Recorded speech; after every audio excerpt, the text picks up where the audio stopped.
What is up, everyone? Welcome back to another video. Today I got this brand new 2025 Mini Cooper S and we're gonna do a POV car review for the very first time, and I'm super excited because this is a pretty cool car. This is one of the smallest cars I've ever reviewed, and it's actually a pretty fast car as well. It's 3,000 pounds. It has a 2-liter 4-cylinder underneath the hood that makes 201 horsepower, which is not bad. It's actually a lot for a car of this size because it's basically a go-kart. So paired to this 2-liter 4-cylinder engine is a 7-speed dual clutch transmission that sends power to the front wheels. This car is just front wheel drive. Yeah, for a car this size, this is actually like pretty much it for the front end. We get full LED headlights. We do get front parking sensors, but no front facing camera. But on the side, pretty much like nothing to talk about because it's just a tiny cute little car. It's super tiny. The car is not long at all. But anyways, headed over to the back, we get full LED tail lights. The reverse light is down there, and we do get a backup camera with parking sensors on this car. We get the Mini badge right there and the Cooper S badge as well. So this is how you actually differentiate these cars from the regular ones. This has the S badge right there. The regular ones do not have that. There's no exhaust tip visible on this car, but there is one down below. Coming onto this side, we do get some plastic cladding along the bottom of the car. We get 18-inch wheels as well. The gas cap is on the right side as well. I kind of like this two-tone paint job. We get the white and we get the black roof with a panoramic sunroof. That is really cool as well. And we're back at the front again, and we're looking at this badge. This badge is actually a gold color, including this grille outline as well. And then we have the S badge right there. But that is pretty much it for the exterior of the Mini Cooper S. Alright, stepping inside to the Mini Cooper, this stuff is actually sustainably sourced material, so it's eco-friendly, I guess. We get white leather seats, and everything on the interior is just circular. The steering wheel is just extra circular on this car. The center screen is circular as well. We don't get a gauge cluster up ahead, but the gauge cluster is on this car as well. And if we want to turn this car on, you hit the brakes and you turn this thing this way, and the car turns on. This center console is literally just like a basket right here. You can open it up like that. This thing is just an armrest, does not open at all.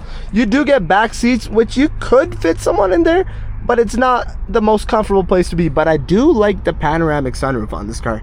The gear selector is right here, and this is how you change the drive mode. So this thing has actually a bunch of drive modes. So if we start off right now, we got the go-kart mode. So this is basically sport mode on this car.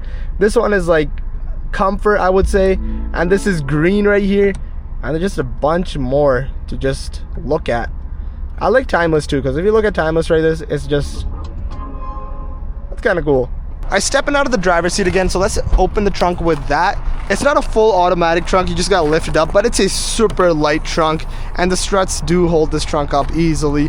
And yeah, we do get some space right here, and if we lift this up, we get more space, and you could fold these seats down if you really want to. And yeah, that is pretty much it for the exterior, interior, and powertrain of this car. So let's take this thing on a drive, and let's take the 201 horsepower front wheel drive little go-kart thing. This thing drives like a go-kart basically. So yeah, let's drive it. All right, let's put this thing in drive. To actually put it in drive, we just hit this, push it down all the way. To put it in neutral, you just flick it up once, and to put it in reverse, you flick it up harder, and you're in reverse. But anyways, let's get going. Let's take this go-kart on a drive. Even though it's a small car, the seating position is really good, and already, man, the steering wheel is super light, and the turning radius on this car is probably the best in the industry. So if you do a right turn right here, we just do it this way. Why not? Because you got a Mini Cooper. If you could only turn left in this car, you could still drive this car in the city. That's how tiny it is. We're currently driving on this dirt road right now, and overall the drive isn't horrible. Like, you can obviously feel the bumps. You'll feel these bumps on every single car, but it's probably better than that Corolla over there. It's kind of cushioning them, surprisingly. One thing that I will mention about this car, the steering wheel is super thick. It is one of the thickest steering wheels ever, and I'm afraid just getting onto this asphalt right here and actually getting a full smooth experience of this car will actually get proper power as well. Visibility in this car isn't bad either. There isn't actually any blind spots if you really look at it. The rear view mirror is kind of tiny. The window in the back is tiny too. So kind of seeing behind is a challenge, but the mirrors are pretty good sizes as well. All right, we are getting onto the main road right now, and let's put this thing back into go-kart mode. So flick it all the way up, and this is basically sport mode as I mentioned before. It does make a weird sound effect every single time you do change the modes. When you put it in go-kart mode, it just says woohoo, and it kind of scares you the first time, but you do get used to it. All right, after this ram right here, we are gonna get onto this road. Go-kart mode, 201 horsepower.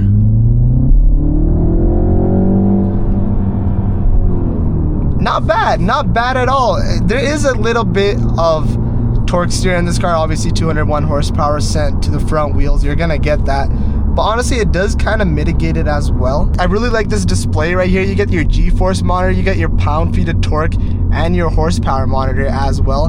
Not sure what this Toyota Highlander is doing right now, so let's just drive by it here. So you get your boost gauge right here and your engine temperature monitor as well, and it's kind of cool that it tells you how much horsepower that you're actually using right now.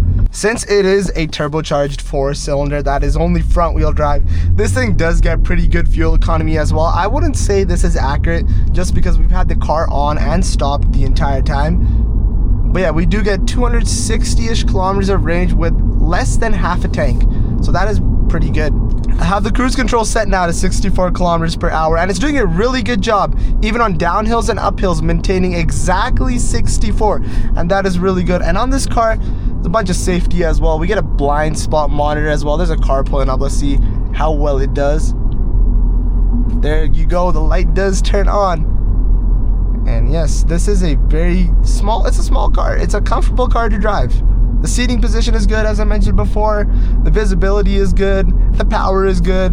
And yeah, bumps like this right here, it feels like you're floating on a cloud, which is surprising for a car like this.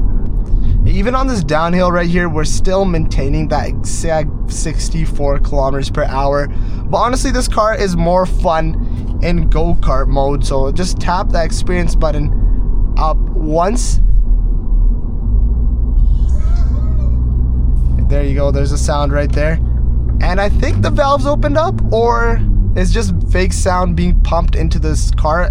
It's enjoyable, I will say that. It is very, very enjoyable. All right, we're gonna make a quick U-turn right here. As I mentioned before, the turning radius is phenomenal, and we're giving it some gas.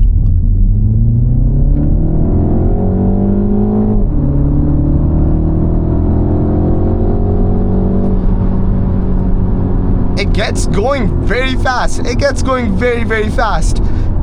Honestly, you think 200 horsepower, it's probably slow. 200 horsepower, you get Civics with 200 horsepower now, but this thing is tiny. It's light.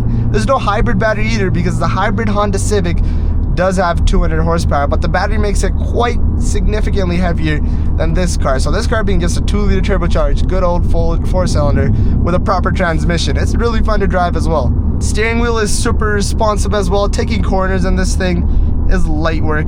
There is no paddle shifters on this car, which kind of sucks. It would have been a lot more fun with paddle shifter, but if you do get the JCW model, you do get paddle shifters, and you do get a bit more horsepower than this car. So that car is a lot more fun to drive than this car, but this is a perfect mid-range in my opinion.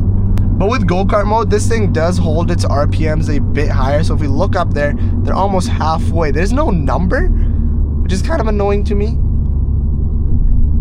but I guess it's there. But overall, this car is a super duper nimble car, super fun car, and especially if you don't like something big, even like it's Audi A4, like you want something super duper tiny, this is fun. And if you want some passing power, you got it. You got all of it. You got a fun little hot hatch. This is actually one of the last fun hot hatch vehicles you could buy. The JCW, obviously, and then this thing. Everything else is being discontinued. The GR Corolla is your other option, which is significantly faster and significantly expensive than this car. The other options, there are not really any other options left.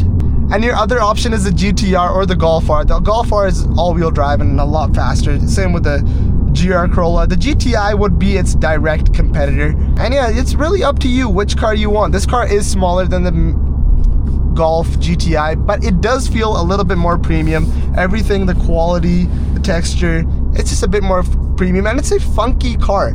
If you like funky stuff, this is a car for you. The interior is super quiet as well. You really cannot hear those cars driving by. I'll be quiet for a second here. Yeah, the interior is isolated very, very much. Even at a bit higher speeds, taking corners a little bit fast, it can do it. Especially in go-kart mode, the RPMs do stay up quite a bit. And yeah, this car is, it would be a lot of fun around the track as well. It would be a lot of fun getting groceries. Even though the trunk is tiny, you can still get some groceries in here. Bumps are not bad. It's a good car. A good small, if you want a small car, this is a really, really good option for you. If you still want a Mini but you want more room, you can obviously get the Countryman. You do get more room in that car. And yeah, this is not a bad, it's a pretty fun car. I gotta return it now, which kind of sucks, but let's return it.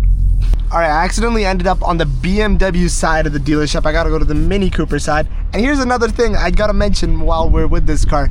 Turning radius is insane. Tight spots too. Backup camera is good. We don't gotta worry about this X5 right in front of us. It's just super easy to maneuver. Even parking spots everywhere. It is a very easy car to drive. Just driving back here. We could literally park it in the tightest of tightest parking spots. Right next to the M340. It's a good sized parking spot. Easy, easy park. And yes, now we're on the Mini Cooper side of the dealership. Fun car, won't lie, this is a very fun car. Now there is no parking spots. And yeah, to finish it all off, getting out of this car is an absolute breeze as well. And yes, final thoughts about this car. It is a good car. It's a fun car because there's not really any other options in the segment. Even the GTI is a 4-door car. You can't really get a 2-door hatchback just like this anymore. So honestly, this is your only option. And if you don't like the white, there is a lot of colors to choose from. We got this blue right here as well. We get this greenish blue. I really, really like this. We get the classy silver, and look right next to it, it's a Countryman S. The size difference is huge. And then we got another white one, a 5-door one. So this one has the extra door and it's got the white roof. So yeah, there is a lot of options if you really want to choose them. The green is beautiful as well. The blue is beautiful. Just a lot of options to choose which car you want. Special thanks to Mini Calgary for letting me review their Mini Cooper. It was a blast. It's a fun car to drive, and make sure to hit these guys up because they are the only dealership in Calgary, and now they're inside of BMW Royal Oak.